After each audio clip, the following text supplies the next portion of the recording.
As far as I can remember, during my lifetime, I resisted the idea of being mistreated and pushed around because of my race. And I felt that all people should be free regardless of their color. And when the driver demanded that we give up this seat, I felt that the time had come to not take it anymore. I had had enough, and this was truly the end of being pushed around.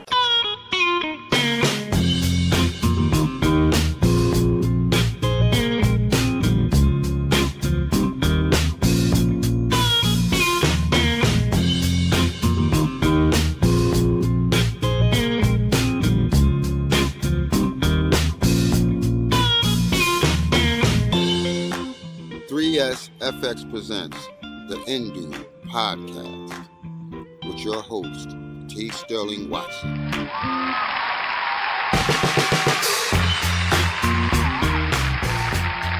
Good morning, Indubians. I'm T. Sterling Watson. And I'm Kortney.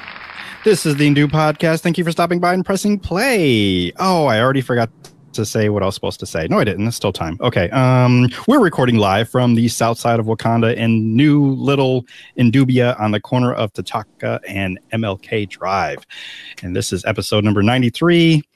I was supposed to be counting weeks, and I already forgot to do that.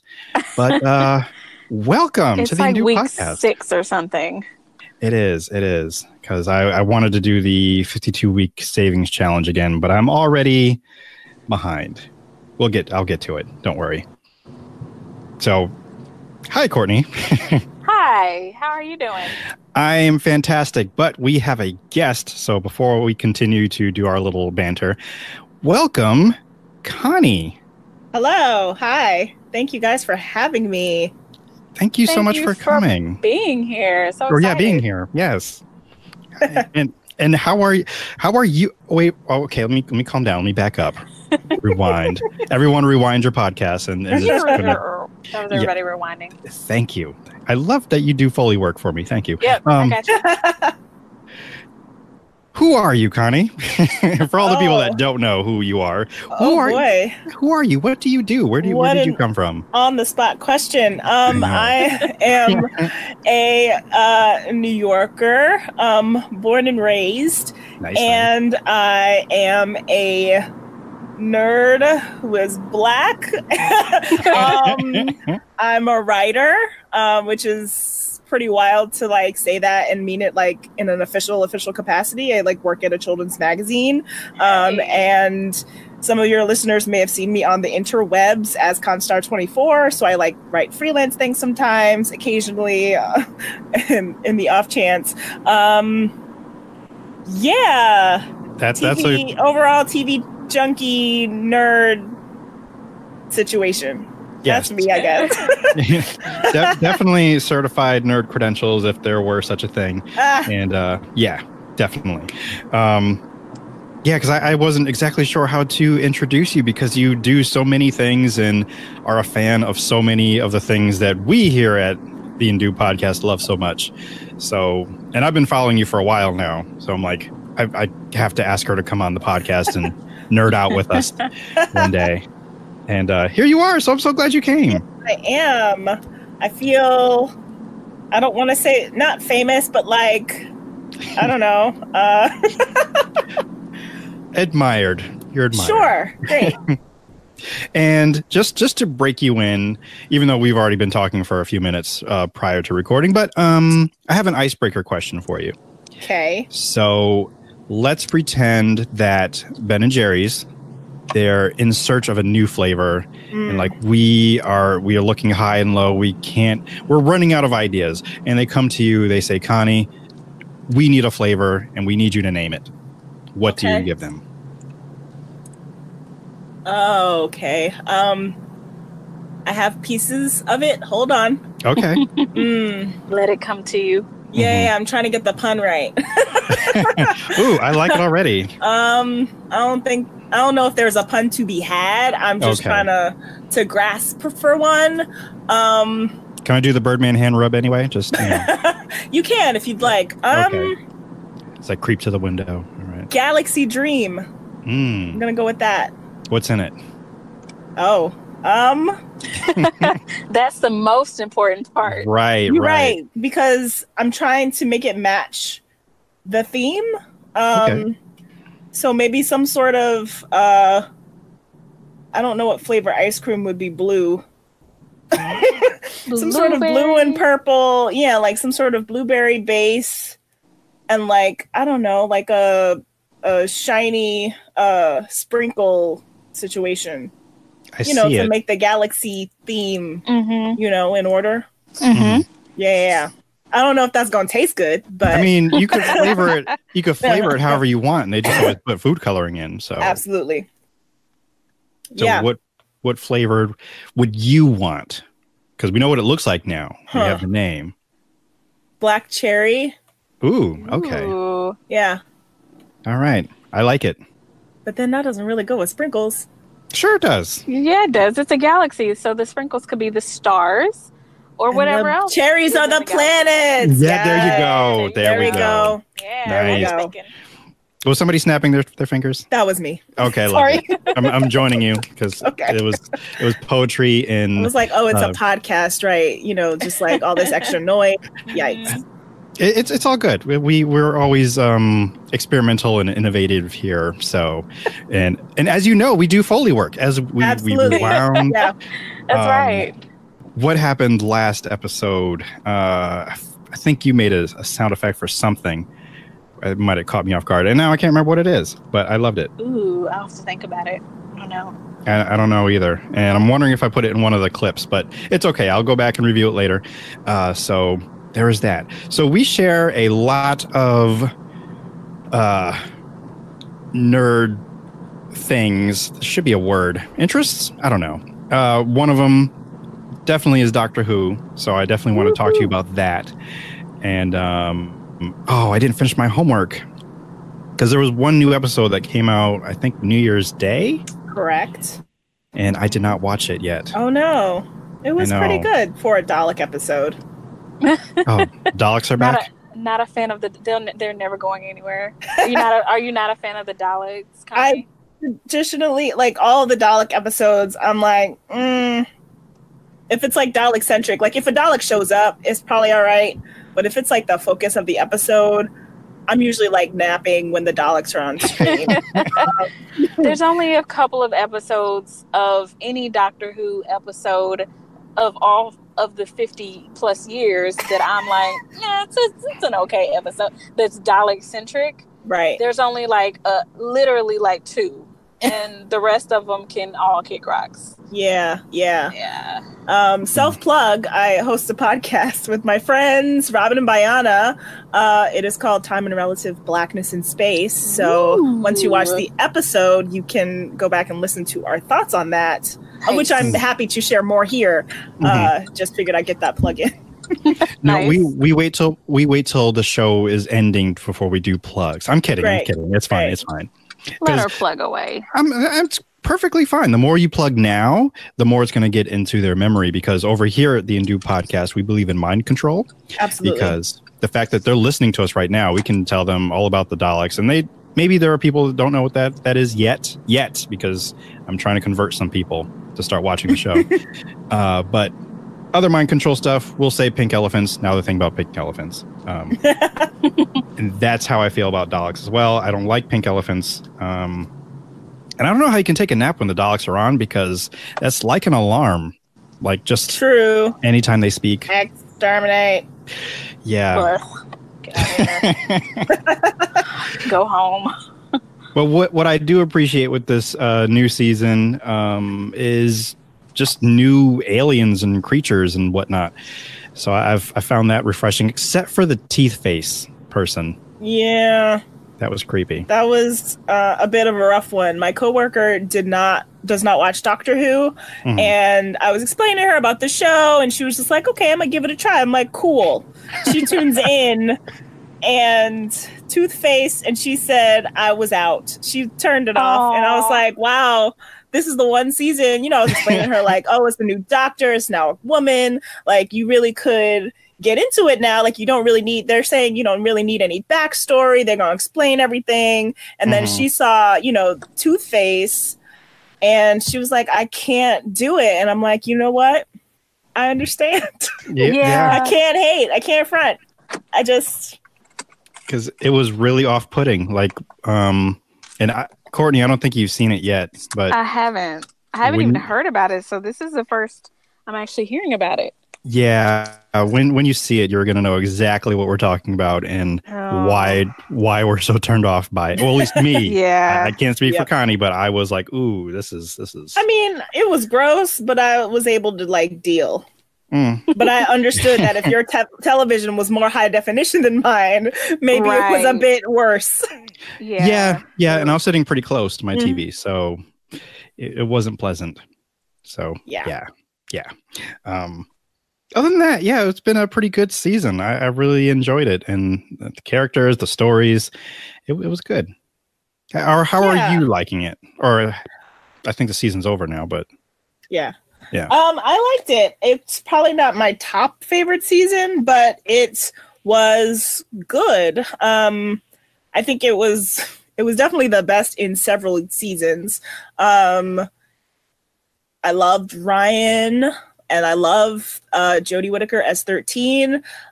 You know, as a Hufflepuff myself, the 13th Doctor is definitely 100% Hufflepuff vibes. So that is probably the biggest draw for me. And Ryan and Yaz are both great. The stories were really easy to get into because I feel like in the past few seasons, I've been like...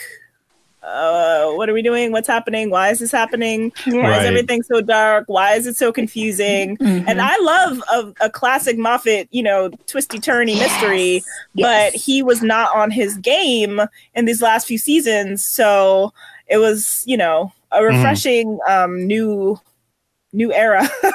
And I obviously, as someone who has a podcast about this and has written about the show, I understand, and I've seen a lot of people's criticisms about the season, and like they don't really like the one-offs, and thought the storytelling was a bit slower. But I appreciated it. I thought it was a good change of pace, and that they were just laying the groundwork for future things that they're going to do. Like, the first season of the show, of New Who back in 2005. Was very similar in terms of like all the things that people were mad about. Like someone was just like, she hasn't said she's from Gallifrey. And I'm like, okay, but Nine literally never said he was from Gallifrey. So I need you to calm down. Right. Let's let it breathe a little bit. And I think that happens. And I joined the fandom by way of Kortney, but I think I joined, I think it was after... Must have been the last season of Matt Smith. But I started from the beginning and then kind of worked my way through. So my favorite Doctor is still... From the beginning of the reboot, right? Oh, yeah, from the beginning of the reboot, yes. Yeah. But my favorite Doctor currently still is number 10, Tennant. So he is my Doctor. Do you have a Doctor favorite? Oh, man. I think it's 11, but 10 is like right there, and 13 is like right on their necks. It's really hard. As I said, I'm a Hufflepuff, so it's really hard to choose. And for so long, 10 was my favorite, but then 11 just came out the gate with the "I Am the Doctor" theme song. And that's just like season 5 is my favorite season. So I feel like that's what sways it towards 11. But this is a real struggle for you. Just the theme song, though. What do you mean? No, I mean season 5 overall is my favorite. Oh, but he came out the gate with the epic theme song, and it was sort of like where. During my first watch after 9, I was like, wow, I know that they changed the Doctor, but am I really ready for a new Doctor? And it was like, all right, Tennant, I guess you're okay. And then it was like, wow, Tennant's the best person ever. Right. And then, you go into 11, because I started watching it probably the year it switched over, and I didn't catch that season until after it was all over. So, but that was the same year that I like started watching the show. So like, you know, back when it was on Netflix, seasons 1 through 4, watched them all. And I remember, you know, having to like, you know, do a little sketchiness on the internet to go find season 5. And I was like, well, I don't know if I'm ready for this. But I feel like he won me over a bit faster than 10 had won me over. But I'm really just blaming I Am the Doctor. Like, I feel like that was really the thing that was like, wow. And then River Song is just... I might just pick River as my favorite. Yes, it can be your favorite. We're the boys. Doctor. Right. We'll allow it today. Yeah. Today we'll allow it. Yes. Yeah. Although all of this is actually making me want to just go back and... Not I don't have a problem with 11, but I think it took me a little while to warm up to him. So I'm kind of almost ready, like when we're done here, to just kind of start that over, because I keep going back to 10 because that's my favorite. So I just keep watching his episodes. Well, he has some really great episodes too, though. Yeah, absolutely. He did. Absolutely. Kortney, do you have a favorite Doctor? Because you've watched Classic Who. I haven't. Oh, okay. I haven't. Well, I watched some of it, but it's so little I don't even count it. Gotcha. So my progression is much like yours. Like I was in love with 9 for a long time because I think he's underrated. He does not get enough love. To be honest, underrated. And he was my first Doctor. So like I started Doctor Who with him. You know, with the beginning of the series. So I was just like, oh my gosh, she's amazing. I love him. And so then when he changed into 10, I was like, what? Because I don't even know if I knew. I don't know that I understood at the time what was happening or that it was going to happen. I don't know how I didn't know that, but that's, with me, that's not super hard. And so when he changed, when he regenerated, I was like, excuse me? And then it actually took a while for me to get into 10 because I loved 9 so much, you know? Yeah. And then I was just like, okay, different. They're so different. They're so different, but they're still the same. I mean, it's genius, the whole regeneration piece of it. So I will have to say that 10 is probably my favorite. It took even longer for me to get into 11, but after like his first, he was on for what, 3 series? Yeah. After series 1 for him, I was like, I don't know. And then I felt like that's when he started to like get into his role.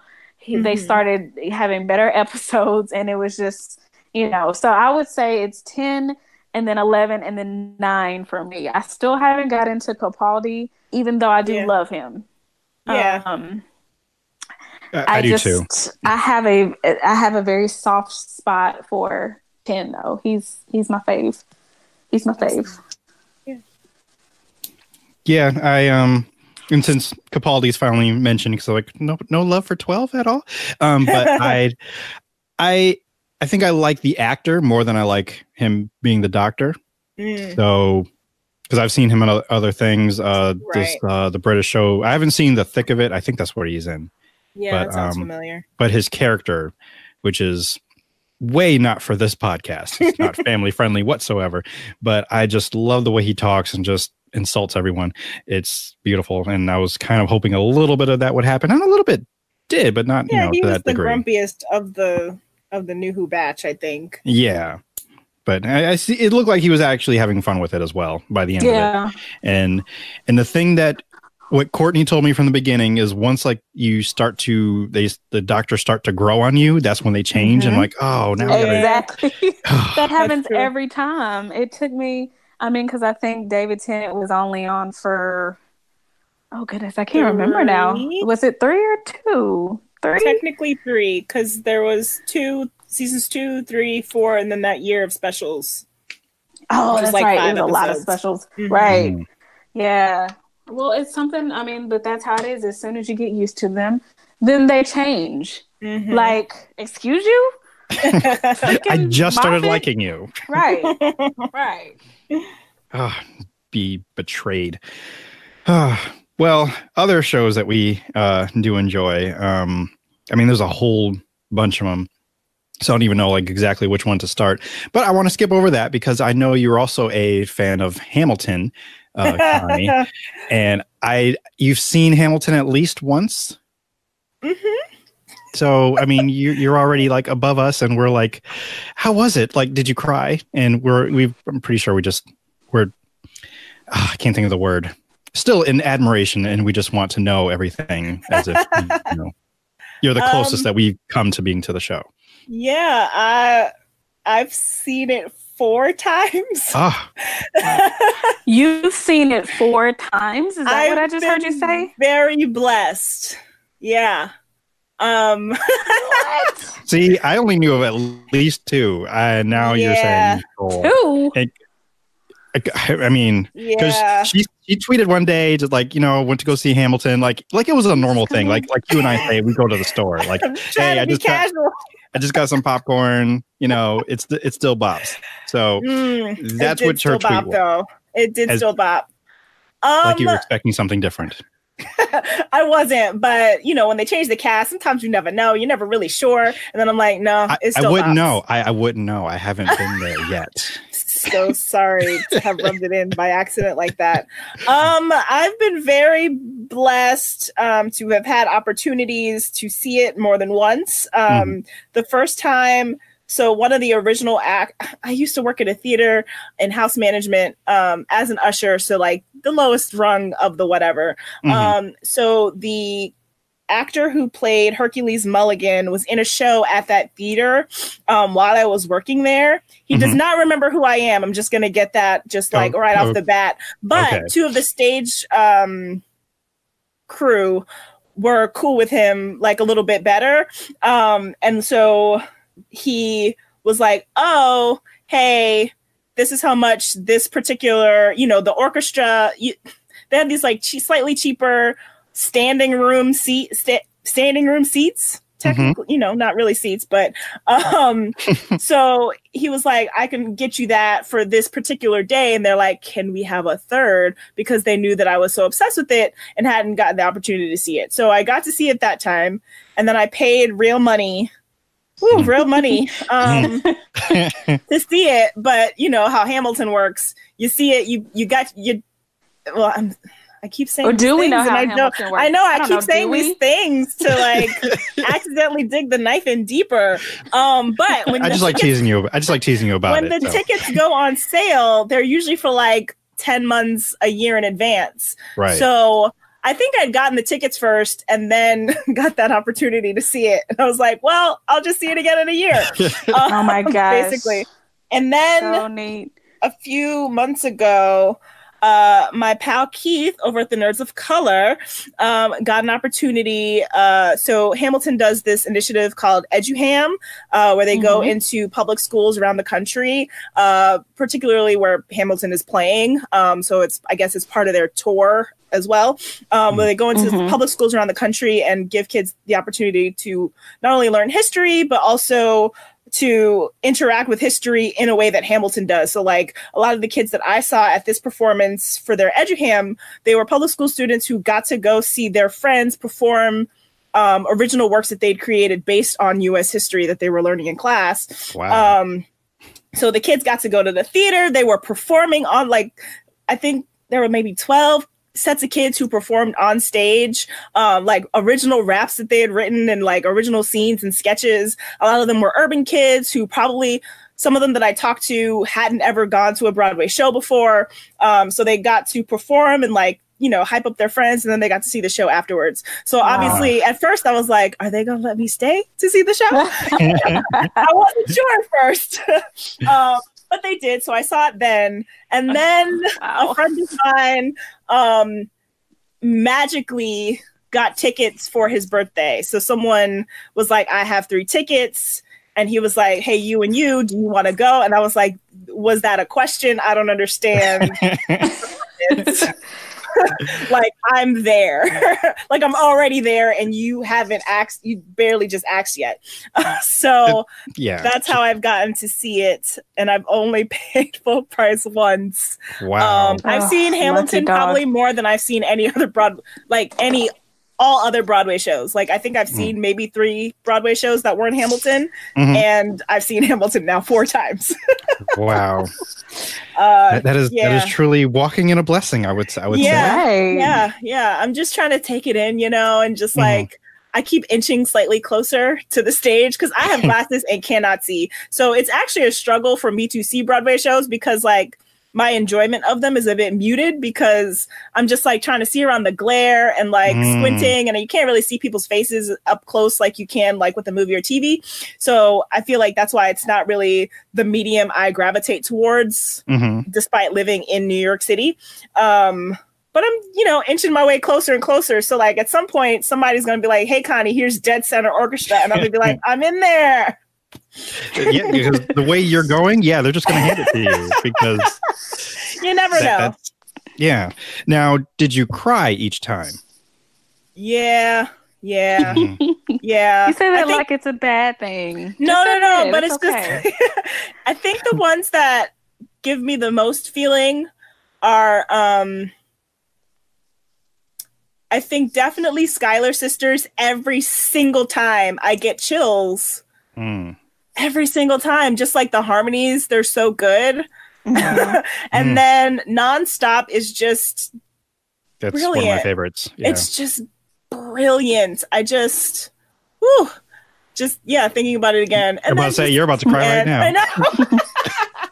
And then probably Who Lives Who Dies. Yeah, that would do it for me. It's like fun and sweet, and Eliza. Yeah. So, and then you're like, and then you're crying because you're like, wait, I have to leave now. Because for the most part, you don't think you're going to come back. I've like been surprised every single time I've been able to do it again because it's a thing that you kind of expect to experience once.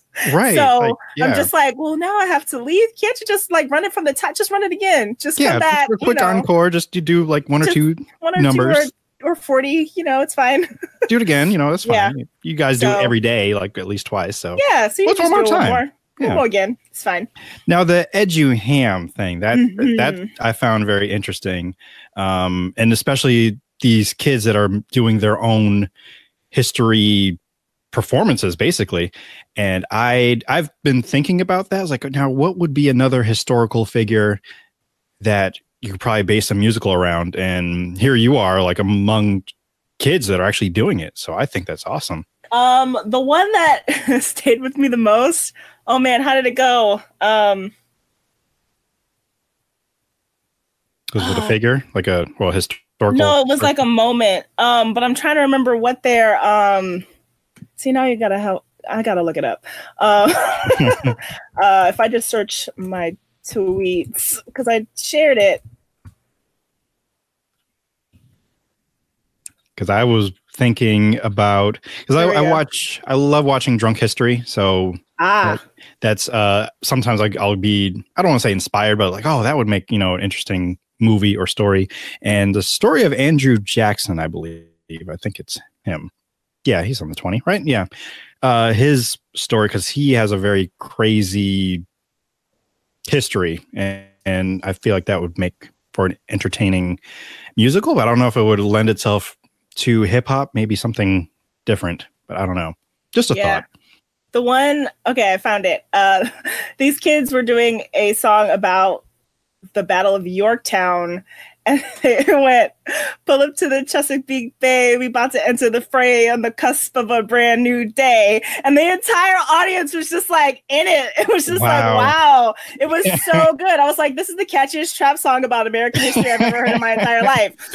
So it was that kind of thing where it was like, especially because, Broadway is often so inaccessible, especially to urban kids, and they never get to go see theater. And usually it's not really in the genre of music that they're used to or interested in. And even if it is or could be, they don't know that because they never get to go. So it was just like cool to see them be able to interact with the thing that they're already comfortable with, and also learning U.S. history, and then getting introduced by way of Hamilton into this whole other world of like performance and stage and all that that stuff. So it's a really cool initiative that they were doing. And I was really glad to be able to see those kids and like talk to a couple of them who were like, I've never gone to a Broadway show before. I might be interested in performing. And it's just like a really cool way to get kids involved in what they're learning in a way that, you know, isn't stuffy and boring. Mm-hmm. And that's amazing. And Hamilton itself is the musical is not stuffy and boring. It made me like interested in like all things Revolutionary War. And I'm just sitting there watching. It's like, okay, where does Hamilton come in? I was like, oh, this is when he wrote that paper. Okay, got it. Right. And I've already watched. I think it's on. It's on HBO. I'm forgetting already. Which is the whole point why he's barely in the musical. The second president. Why am I blanking on his Adams? Yeah. Oh yeah, John Adams. Yeah, I watched that miniseries on HBO, and then of course when Hamilton comes in, just berates him throughout the whole thing. So I'm like, yes, this is why he was left out of the musical, because he's just not that interesting of a person. I mean, he's interesting enough where he's got his miniseries, but this was, you know, it is what it is. It didn't have that Lin-Manuel flavor to it, you know. It did not. No, and I'm like, oh, poor guy, he's gonna be forgotten, and then. See, like I said, I forgot who he was. I had to think about it. Like, what was his name? Yeah. But, you know, I would say check it out just for Hamilton scenes, but I'm not even sure if it's worth that much. Oh. I mean, it's good. It's not a very glowing review. Kudos to Paul Giamatti, because he killed it as that role. But as a political figure, not so much. Not so much. I think it'd be interesting to watch something because it's him and Thomas Jefferson. I believe they had like some kind of rivalry as well as friendship. It was something about that. I don't know. It spawned a lot of like research for me, just to all these characters, and all thanks to Hamilton and Lin-Manuel Miranda. So made me interested in history again. Which is why I like it to see or support anything that he does, because I'm like, okay, what are you doing now? Let me check that out. Let me go watch Mary Poppins Returns, which was good. I was probably gonna see it anyway. Yeah, because I like Mary Poppins Prime, so you know I was gonna go see the next one. I don't know if I read the book. I don't know. I'll think about it. As I think about it, we're gonna take a quick break. When we return, we do have a couple of our segments, and we'll get to that when we get back.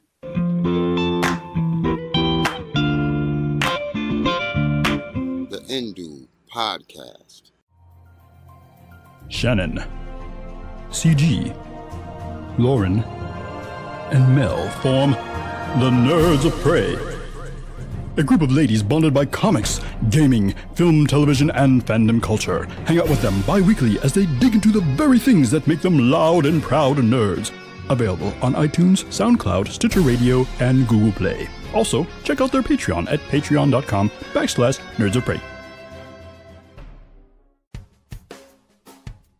Hey, dear listeners, just a gentle reminder that you can support the Indube Network by subscribing to the Indube Patreon at patreon.com/Indube. But hold up, Sterling. I keep hearing about this website. What is Patreon? So glad you asked. Patreon is a membership platform where subscribers can pay, fund, or donate to creators for content. In other words, if you subscribe for a small monthly fee, you can get bonus podcasts, reviews, videos, and just awesome extra goodies from the Indube Network. So all that extra stuff we couldn't fit in this episode they're listening to right now will be on the Patreon? Exactly, and so much more. Oh, really? Well, where does my money go? Well, podcasts cost money. Microphones, conferencing software, and host websites aren't free. So every little bit that a patron chips in helps produce the content they already love and enjoy. And for your contributions, based on how much you give per month, we'll unlock more perks to be enjoyed that are created specifically for patrons. Okay, that sounds pretty good. So where do I go again? Patreon.com/Indube. Browse around. Some posts are free. Most are $1, but you're free to do more and you will get more. And we at the Indube Network will certainly appreciate the help keeping the studio lights on. That's for sure. And thank you to the patrons that are already supporting and enjoying all that extra bonus content. Like that one video where you did that one thing you said you wouldn't, couldn't, and shouldn't do. Oh, I know. And I almost got killed to death trying to do it, but I did it and now it's done. That was hilarious. Good times. Good times.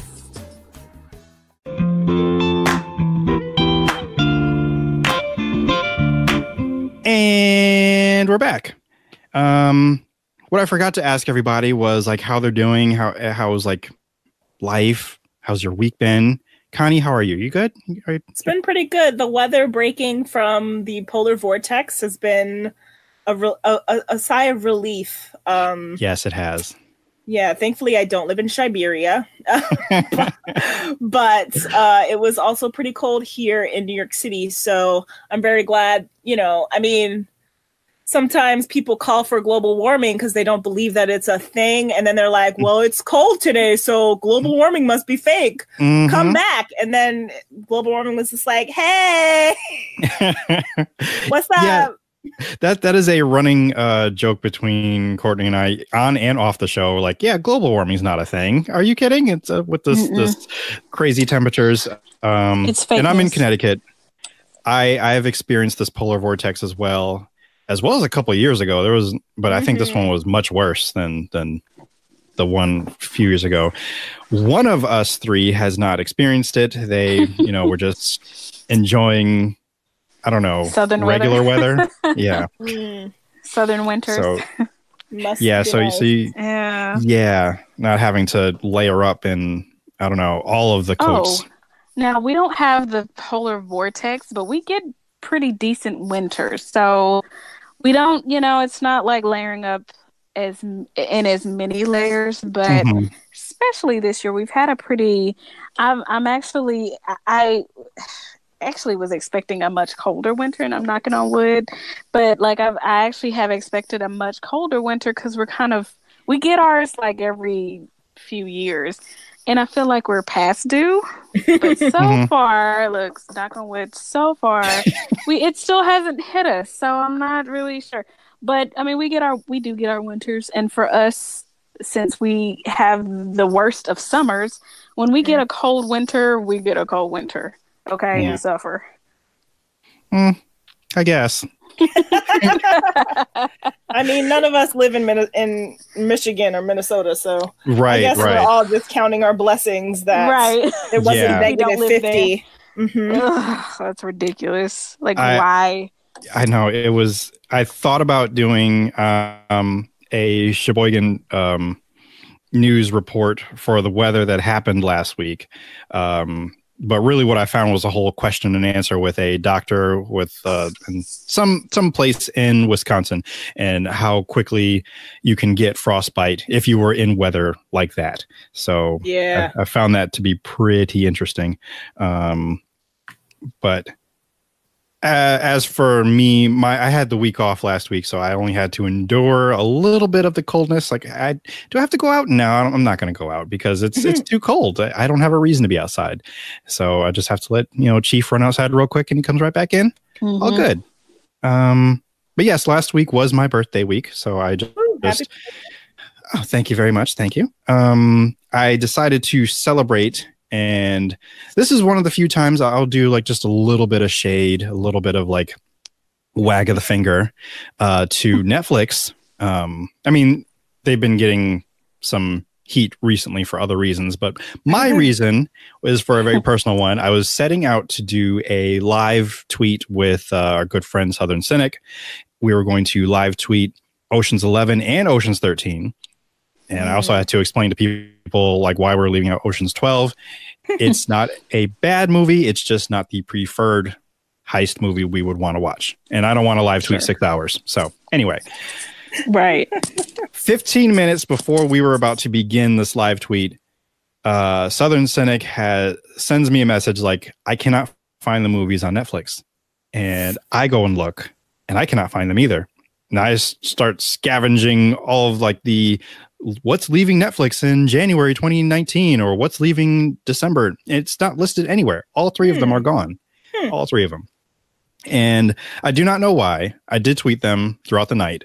We decided instead to watch a movie called The Hurricane Heist, which I'm not even sure I really want to recommend as a bad movie. Like so awesome it's or so bad it's awesome. It's insane. Yeah, it's crazy. And so that bad you don't even want to recommend it as a bad movie. Yeah, but we decided to live tweet it anyway, and just kind of give it the riff treatment that we didn't realize how badly it needed. Like, wow, this movie is really terrible, and it was a struggle to get through.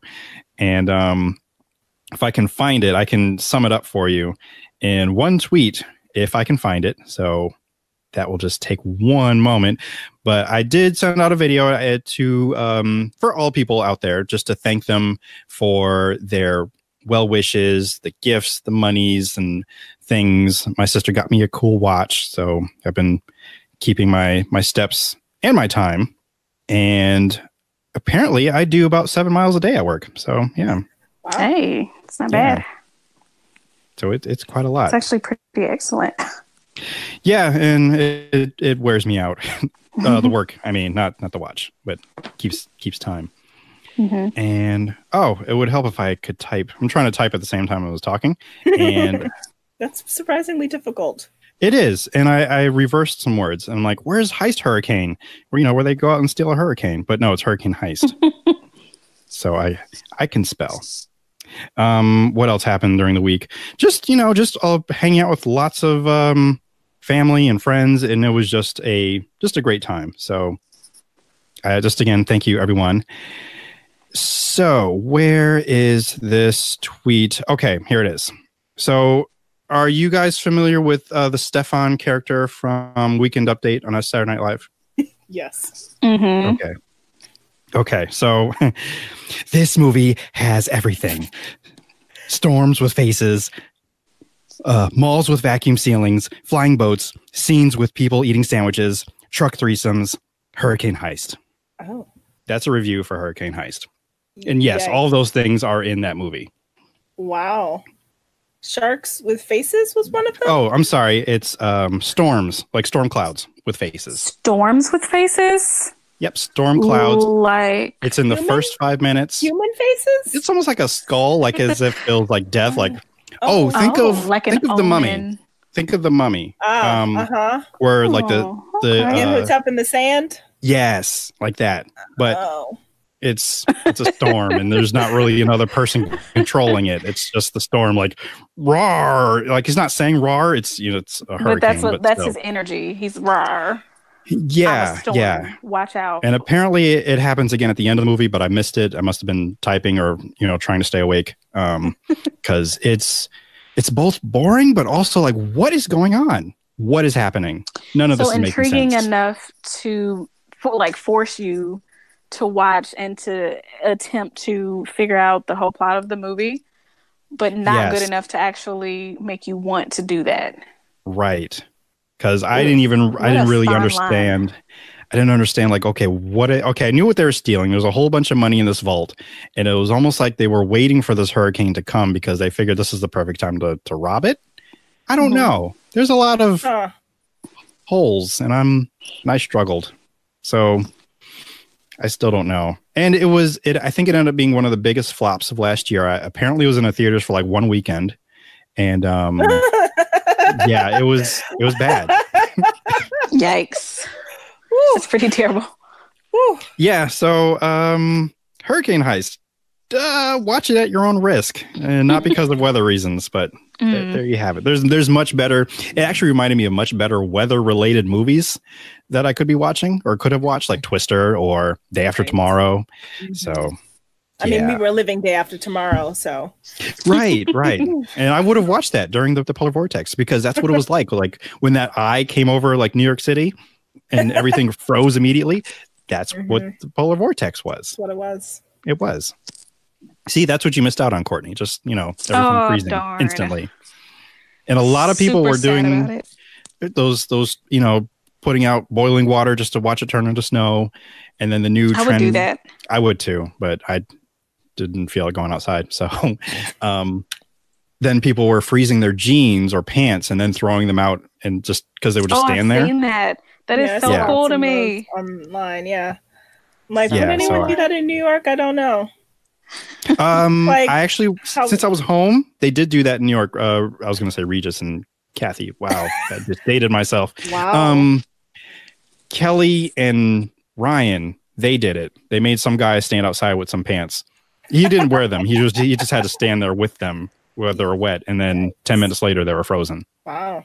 And it was 11 degrees outside. So. So yeah. Come visit, Kortney. No, I'll wait till July. How about that? Or now it's unseasonably warm. It was like 60 today. Same. So. It was like 70, like low 70s here, which is weird. And so of course we're getting a little bit of rain and storms. Well, not even storms, maybe like thunder showers because of it, but nothing severe, thank God. Yeah, not yet. So, because even though we have discussed Harry Potter briefly, I'm using that as a reach to get to the Spookum Zone.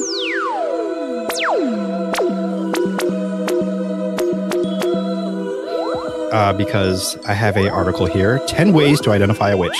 Hey, sweet. Let's hear it. All right. Number 1 is to make a witch cake. What's a witch cake, you ask? It's definitely something you don't want to eat. You take the urine of the people who are thought to be under the spell of the witch in question. Okay. That's first step. Yeah. Mix it with rye meal. I don't know where you get rye meal from, but back then they had plenty, I'm sure, And you make a little patty. Then you feed the patty to a dog because some of the powers the witch used to cast the spell on the afflicted people were in their urine. When the dog eats the cake, it will hurt the witch and she'll cry out in agony. Aww. Yeah. Yikes. Because the dog is eating her But magic? why the dog? Right. Why's the dog here? I mean, because he's eating pee. Is that what it is? You'll have to ask them about this because I'm just reporting. So many questions. Number 2, weigh them against a stack of Bibles. Weigh a witch against the stack of Bibles? Weigh the witch against the stack of Bibles. I feel like she's always going to be heavier than the Bibles, though. Well, a stack, you just got to get enough Bibles and just keep adding them on. And true. I guess does it say, is she supposed to be heavier than the Bibles or always lighter? Or lighter. It does. If the suspected witch is heavier or lighter than the stack of Bibles, then clearly she's guilty of evil doing. So everybody's a witch, basically, under any circumstances. It doesn't matter even how, it could be a baby. He or she is a witch. Does it specify how many Bibles you need? And the thickness or the version, maybe? If the scales balance out, she's in the clear. You can imagine that's a perfect balance. Didn't happen very often. Because, you said, Kortney, the size of the Bible also matters. Some of them are big as your face. Some of them are those little the pocket-sized ones. Yeah, the New Testament only ones. That only have the New Testament and Psalms and Proverbs. Right, and that is cheating. So, I who is the judge of which Bibles and why and. Right, exactly. Yeah, that need answering. And this one I've seen this before in other listings of trying to find witches, but check for moles, birthmarks, scars, or extra nipples. Right, that's a new one. Yeah, right. I think I've heard that one before. I haven't heard the extra nipples. You briefly alluded to this earlier, but people are mad at Netflix for a series. I don't want to. I'm not going to get into the series and why people are mad at it. I mean, if you look up Siempre Bruja online, you will see. But they gave her a wart on her nose. Did they really? Yeah, she has like a little bump. I hadn't noticed it, and then someone on Twitter was like, "Look at her witch's wart," and I was like, "Oh, look at that." Well, she's a real witch, I guess. Yeah, something. Now, I can't go off from saying extra nipples without making a reference to Friends, which is a show I did watch. I'm not a big fan as some of our other friends are. Pun unintended. But I cannot go without calling an extra nipple a nubbin, because that's what Chandler calls his third nipple. It's a nubbin. Yeah. So, yeah, I've always liked that word. It's just fun to say. And we used to have a shopping list on our refrigerator, and we would just write down stuff that whoever's going to go shopping go get. So I would always write in nubbin cream, because just, I just wanted people just to pause. I'm like, what is nubbin cream? Yeah, so just little things for me. That's all. Number 4, observe them talking to themselves. So, I get that. Mm-hmm. I think I would have at least half of the people I work with committed then, because they talk to themselves regularly, out loud. Yeah. Ask them to recite the Lord's Prayer. So this one... Anyone who isn't... Like, you can't do it, you're a witch? And this is the thing. I'm going to read this here. If they don't, they're guilty. If they do, they're guilty too. I mean, the devil was an angel in the Lord's choir, so you can't win for losing. Right. So they have an example here. I feel like if they said recite the Lord's Prayer backwards and they couldn't do it, or I can't even do it. That's what I'm saying. That's the challenge. If you if you just say any of it, you're a witch, apparently, according to these fine folks. And this one has a story attached to it of George Burroughs, the only minister to be executed during the trials, ran across this problem. He was standing at the gallows to be executed when he recited the Lord's Prayer to prove his innocence.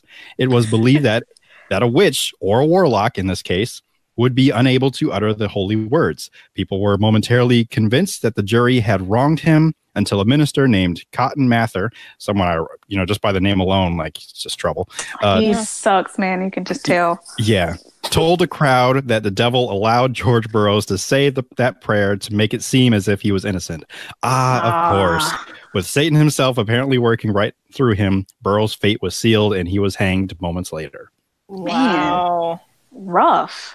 Cold world. Yeah. I mean, savage. It gets worse. Well, this is number 6 to tell, signs you're a witch. Ask a hard of hearing elderly woman if she's guilty. Oh. Well, why? Why so specific? If she doesn't respond, she's definitely a witch. This happened to a 71-year-old Rebecca Nurse. Rebecca. Very pious woman. Most people in the community were hesitant to accuse her or believe the pointing fingers that were.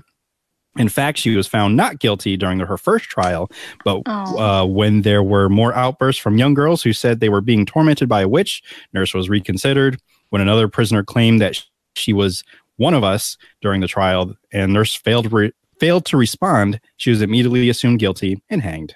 Oh, bless her heart. So she escaped it once, and then they got her. Mm-hmm. Like, if they want to find you guilty, they will just... They gonna find you guilty, period. That sounds familiar. That sounds really familiar. Yeah. Yeah. Number 7, note the number of pets she has. So 0, yes, witch, familiar. 10, she's a witch. Mm-hmm. So just 1 witch, 2 witch, 11. She might be Definitely 12 witches. Mm-hmm. All the cat ladies, they no longer exist because they're all witches. Yeah. Yep. Number 8, take their sarcastic comments seriously. Oh, I would be in so Who made this list? And I feel like some of these feel like 1600s, 1700s classic and some of them feel like 2019. Yeah. Some of them still apply, but this was all happening during the Salem witch trials. So that's where this list comes from. Wow. Number 9. Ask them, which I think this was one of the weird ones for me, but ask them if they had dreams about Native Americans. So, yeah. I mean, that's obviously, very specific too. in the 1700s, 1700s, they was racist, like out the wazoo. So it's not surprising. Right. It isn't. And number 10, check to see how many times they've been married. So, I mean, if her husband died of suspicious circumstances, that's pretty much exactly what this one says. So if you had former husbands that have died, then maybe you bewitched them and or evilly seducing them. Yeah. Yeah. So yeah. Look out. I guess those are 10 ways or 10 signs you might be a witch or could be. I don't know. So this is for you to look out. This is for me and Kortney to get our ways up. Right. Do you have any either? Well, Kortney, I know you don't have any pets, but Connie, do you have any? I don't. Okay. I am the epitome of an angel. So you're a witch. No, you're a witch. You are a witch. Facts. Yeah. Well, I can also recite the sorry. Lord's Prayer, so like I've been double hanged. Yep. Yep. And I mean, my Bible's on my phone, and I'm sorry. You weigh more than your electronic Yeah, I think Bible? I'm sorry. You might be a witch. You're a I think witch. you're a witch. Yeah. Dang it. No, you're a witch. Oh, it's possible I could be a witch too. Male witch, yeah. Yeah, it's possible. And I also have sarcastic comments, and it's not good. I accidentally forgot to put a segue in. Well, not a segue, because we were talking about the polar vortex before. And I'm like, oh, this would have been perfect segue, because we were talking about how cold it was and people suffering. And for our Black History fact for today. Black History Facts. It's more of a salute to Candice Payne, who got 80 rooms. I think it's 80 rooms, 80 hotel rooms for the homeless who are out there suffering in the cold. Because, I mean, I don't remember the final death toll of throughout this whole polar vortex. I think at least maybe 20 people, but probably more than that. But too many. But at least 80 people had someplace warm to stay for at least a week. She paid for 80 rooms for a week. And I think a few other people may have followed suit, but she was the one to step forward first. She went anonymous. I'm not sure exactly how they found out who she was, but once they found her, then she got out, and I'm like, look at another Black woman just doing things. And I think I read that she like put it all on her credit card. Like she doesn't have money like that. Like she was just like, charge it. Yeah. Wow. Yeah. And I think one of her recent statements was, I'm just a regular person, and if I can do it, so can, anybody can do it. I didn't do anything that nobody else can do. And I don't know, I just love that attitude that it's just like she saw a need and she just filled it. That's all it was. Yeah. And it's very admirable. Like and that's why I'm like, I salute you. Like that's amazing. And it'd be great if there were more people that followed that example. Like, maybe you don't have to do 80 rooms. Even if you just did one room for just one homeless person, and or just any kind act. But definitely the homeless, that always kind of gets me, because I've been to a couple bigger cities recently, and I just happened to notice that. Yeah. Just the homeless community from Seattle to Baltimore. So, and even right here in Connecticut. So it's something that touched me. So I just wanted to salute her, and it's just a wonderful thing. And I'm so glad that there are people like her in this world, making the world a little bit better. She's not a witch. She's a good person. I mean, listen, with those powers, this was clearly magic. So right, it was. It clearly. Yeah. So with all of that said, Connie, you said you had a podcast. Is that it? Not sure if you mentioned that earlier. I did mention that earlier. If you are into the Doctor Who-ness of it all and want to hear three black girls talking about it, we started season 10 when Pearl Mackie came on as Bill Potts, because I was like, oh, hey, we have similar features and same hairstyle. So, like, woohoo! Like, I had quit Doctor Who. I was not watching it. I quit after Matt Smith left and Pearl Mackie came on, and I was like, so let me just catch up real quick, and I'm back in. Thank you. So me and my pals from Black Girls Create have a podcast called Time and Relative Blackness in Space, #Tarbis. We do post-episode recaps of the series, and then when the series is not on, we find something else to talk about. I think last year after season 10 was over, we did like a companion series. So we talked about, all the highs and lows of each of the companions. We've done a few skip list episodes of like, these are all the episodes you skip when you are rewatching the show. I might need that. What we're going to do during this long hiatus, because apparently the show is not coming back till 2020. I'm a bit suspicious because they're filming already and it's January. Right. So, well, February now, but they started filming in January, and I'm like, do you need a year to film 10?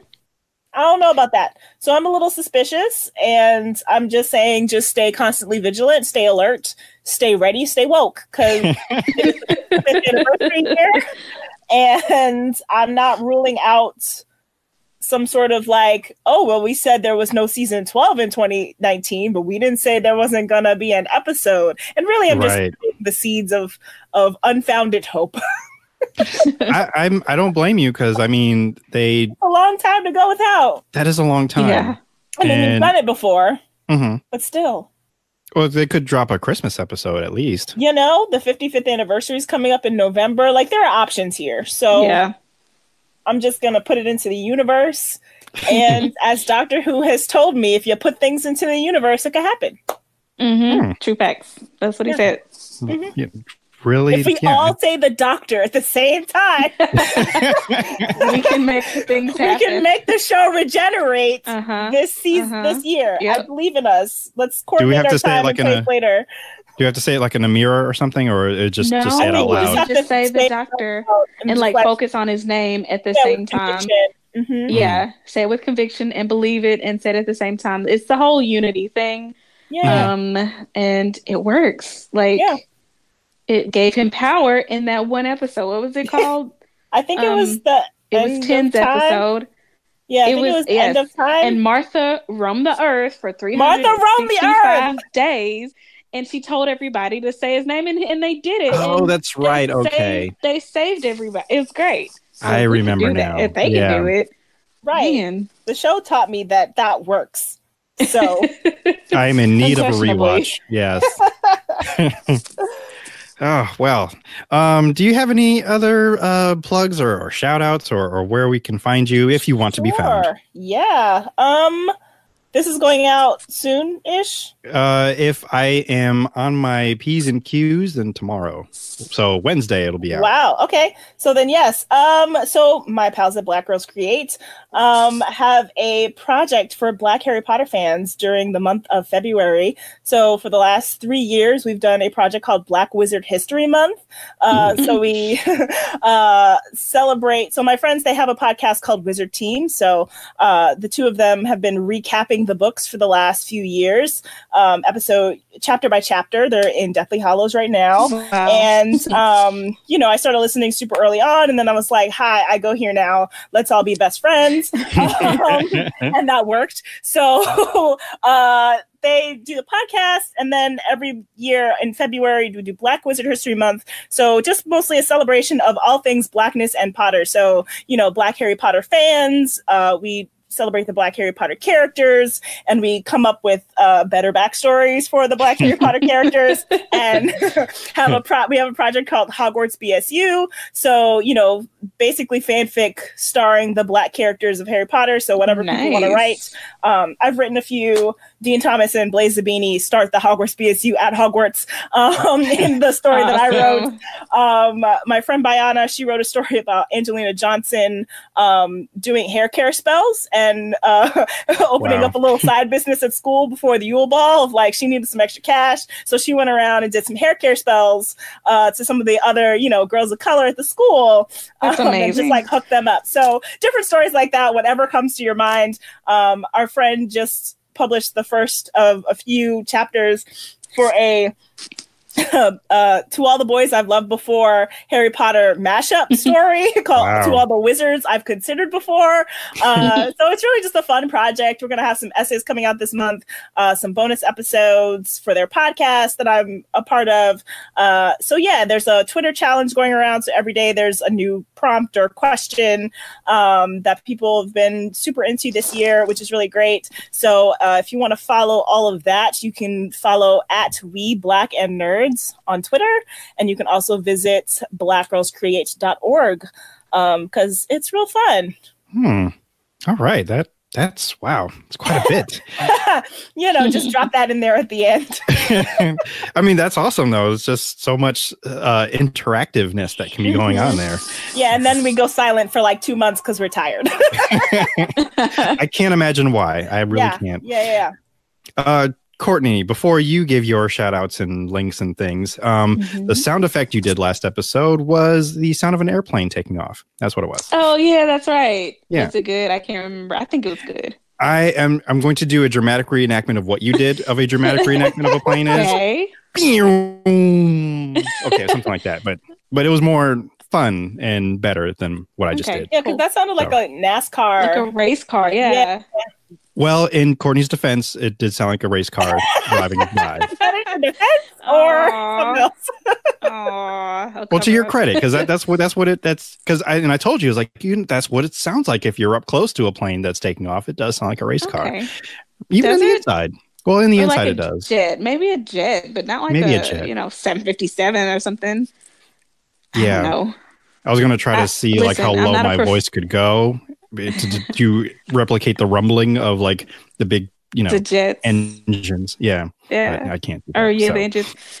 Listen, I'm not a professional Foley artist. I just do it on the side. So whatever. And it's appreciated. I thank you. You're doing great work. And you're welcome. And I try to capture them. To do all the airplane noises and all the whatever I need you for, because you'll do the breaking news alerts, which I love. Got you. Yeah, I got you. Great. I didn't have any today, but yes, where can we find you, Kortney? Should you want to be found?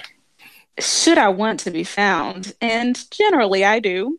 You can find me on the Twitters at IamKHinton, where I tweet about everything from the joys of not living in the polar vortex to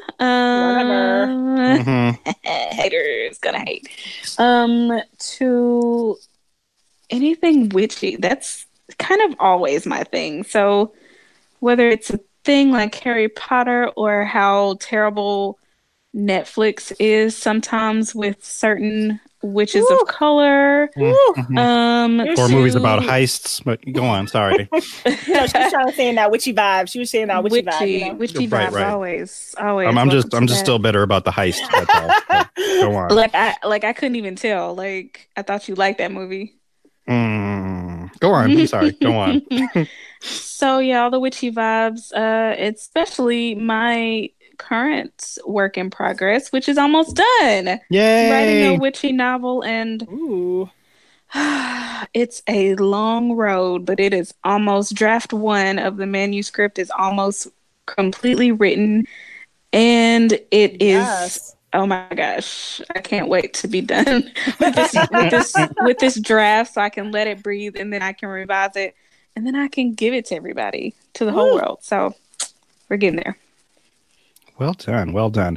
I almost forgot to I have a ballot, an Oscar ballot for those people that want to predict the Oscars. I actually just got a request before. Oh, wait, breaking news. Do you have breaking news for me? Yes, we've got breaking news that a fan had requested that we do an Oscar special. So I'm going to try to do the best I can to pull that together before the Oscars happen. But in the meantime, I do have an Oscar ballot for you to make your predictions. And there are two choices: who you think should win and who you think will win. And I will give you the link right now. It is bit.ly/INDO or IND Oscars 2019. Type that in. The link should come up. It's on my Twitter page. It's my pinned tweet, but you go do that, fill out the ballot, and we'll see who wins at the end. 2 points for if you correctly guess who should win, and 1 point if the person you want to win actually does win, and 3 points if you match all three. That's what we did last year when we had our guests, Candice and Lauren, and I will reach out to them as well just to see if they want to join in on that survey as well, or the ballot.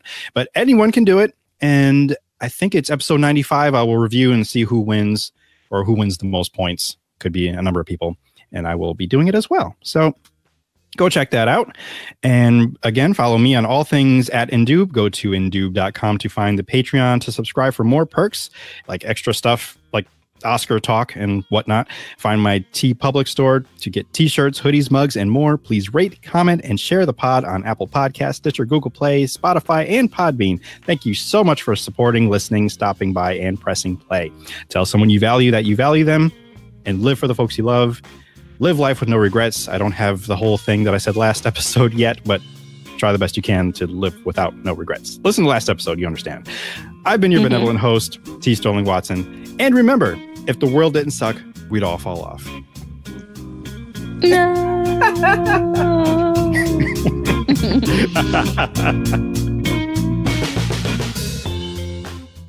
The Indoob Podcast is recorded in a studio somewhere on planet Earth. The Indoob Podcast is part of the Indoob Network. And if you'd like to get in contact with the Indoob Podcast, please email indoobpod@gmail.com. That is indoobpod@gmail.com. You can find the Indoob Podcast on Apple Podcast, Stitcher, Google Play, and of course Podbean, or wherever podcasts may be procured. If you'd like to find out more information, please visit indoob.com, where you can find our store, the blog, and of course our Patreon, if you'd like to support and donate and find more perks and fun things to listen to and watch. For Chief, DJ Joe Daddy, Bilford, this is T. Sterling Watson signing off. Thank you so much for listening. Use your words, Chief. Good boy. This has been another 3SFX production.